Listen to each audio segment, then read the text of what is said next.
God Save the Wine, abbiamo un ospite speciale stasera a Roma, del resto la città eterna merita questo e altro. Enno Lippold, uno dei più noti consulenti sul Riesling, ma non solo del mondo, che ci porta stasera i suoi Garage Wines, questa piccola azienda nella Mosel, e ci piace unire il vino italiano con quello tedesco, perché il vino tedesco può darci tanta soddisfazione in più.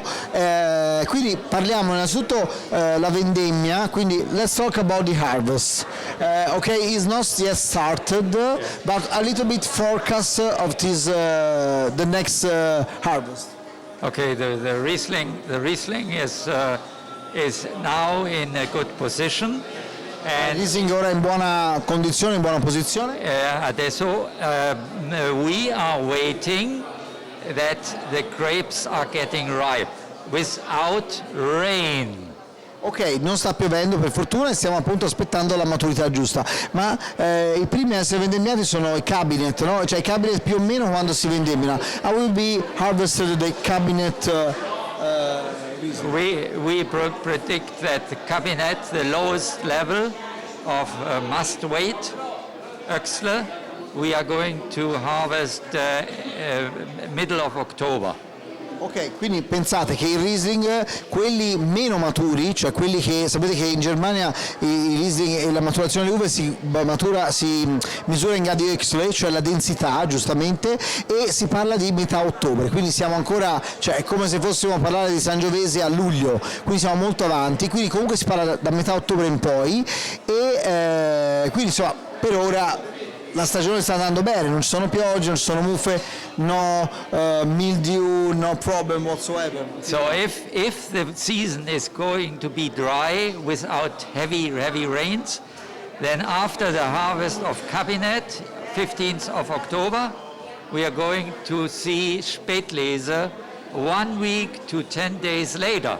Ok, So at the end of October. quindi i primi a essere vendemmiato il Cabinet, che è la versione un po' più secca, meno matura, e poi gli Spätlese un paio di settimane dopo. Se non sapete di cosa stiamo parlando, andate a studiare, perché il mondo dei vini tedeschi e dei Riesling è estremamente affascinante. Così come è affascinante l'abbinamento di questi vini. Enno, this evening we are drinking this Cuvée Empress Josephine 2016 is a wine with a little bit of sugar. How is it possible to pair a wine with sugar with salted dishes? It's possible. For an Italian, it's always strange, but it's not strange. It must not be strange, because in Italy it is a perfect country with tomato food.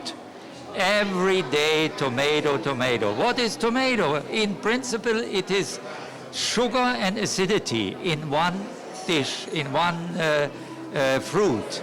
Dice Enno che l'Italia è il paese migliore per abbinare il Riesling, perché in Italia tutti usano il pomodoro, e il pomodoro è acidità e zucchero in un unico piatto, quindi in ogni piatto dove c'è il pomodoro, e stiamo parlando della pizza, la pasta al pomodoro, ma anche certe carni, il pomodoro apre la strada al Riesling. So it's open the door to the Riesling, the tomato, whatever is tomato. Absolutely, it is the door opener for Riesling with a little bit of residual sweetness. Just like this. Quindi Riesling con un po' di residuo zuccherino. How about the sugar level of this wine?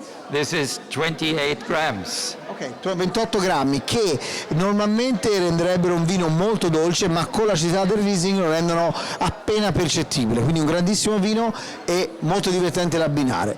Thank you, Enno. So, last word with sweetness and food and wine. Think how many dishes in Italy are served with balsamico. It makes the Italian cuisine sweet. Sweet. Tutti noi che pensate che voi non mangiate cose dolci, pensate tutte le volte che usate l'aceto balsamico tradizionale o anche la glassa sul piatto. Ogni volta che ci mettete la glassa balsamico, provate a berci un Riesling con del suo zuccherino, non ve ne pentirete mai. Magari una strada senza ritorno, ma è una strada bella. Bravo, bravissimo Andrea. Grazie.